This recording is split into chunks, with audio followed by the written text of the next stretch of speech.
కోట్లు ఖర్చు పెడుతున్నాం మేము గ్యారెంటీలకి. ప్రతి ఇంటి ఆడపడుచుకి నెలకు 2000 ఇస్తున్నాం. గవర్నమెంట్ బస్సులో ఫ్రీ ట్రాన్స్పోర్టేషన్ ఇస్తున్నాం. 200 యూనిట్లు ఉచిత విద్యుత్ ఇస్తున్నాం. ఇది కాంగ్రెస్ ప్రభుత్వం వస్తేనే అమలవుతుంది.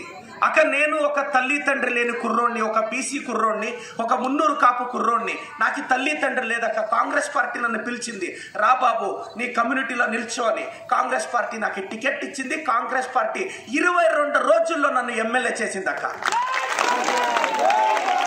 ఈరోజు నాలాంటి వేరే వేరే పార్టీలు మాట్లాడచ్చు, కానీ బీసీలకి కానీ ఎస్సీ ఎస్టీలకి కానీ అందరి పరంగా నిలుచుకునేది మన కాంగ్రెస్ పార్టీ మాత్రమే.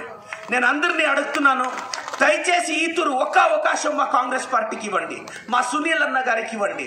ఇలాంటి నాలాంటి కుర్రోడ్ని, బ్యాక్వర్డ్ కమ్యూనిటీస్ని కాంగ్రెస్ పార్టీ మాత్రమే గుర్తించగలుగుతుంది. కొందరు అంటున్నారక్క, కాంగ్రెస్ ప్రభుత్వం కర్ణాటకలో గ్యారంటీలు అమలు చేయలేదని. అక్క నేను రెడీ ఉన్నాను. ఈరోజు సవాల్ అసిరుతున్నాను. ప్రశాంత్ రెడ్డి గారు కానీ కేసీఆర్ గారు కానీ వాళ్ళు వస్తే స్పెషల్ ఫ్లైట్లో తోడుకెళ్ళి గ్యారంటీలు అమలు చేపించామని రేపటి కల్లా తోడుకొచ్చి చూపిస్తాము. మగతనం ఉంటే రమ్మన్న. నేను 10 రోజుల నుంచి అడుగుతున్నాను, రాన్నా మేము కర్ణాటకలో గ్యారంటీలు ఇంప్లిమెంట్ చేసామంటే అదేంటి ఒకడు రావట్లే. మమ్మల్ని తిడతారు తిడతారు తిడతారు. అన్న మేము అమలు చేయలేదంటే రా. నేను ఇప్పుడు చెప్తున్నా, బడా భీమ్గల్ దేవత సాక్షిగా చెప్తున్నా, మీరు మా కాంగ్రెస్ కోటండి.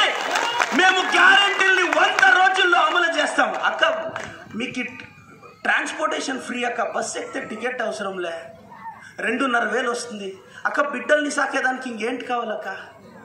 10 సంవత్సరాల్లో టీఆర్ఎస్ అంటే ఇప్పుడు బీఆర్ఎస్ ఎందుకు అక్క చేయలే? కేసీఆర్ గారు ఫార్మ్ హౌస్ నుంచి సెక్రటరియట్కి రారు.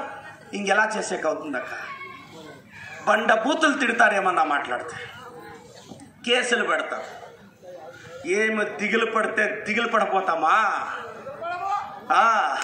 ఎందుకంటున్నారంటే మీ అందరి సపోర్ట్ కావాలి. నాలాంటి బ్యాక్వర్డ్ కమ్యూనిటీ కుర్రోడ్ని కాంగ్రెస్ ఎమ్మెల్యే చేసింది.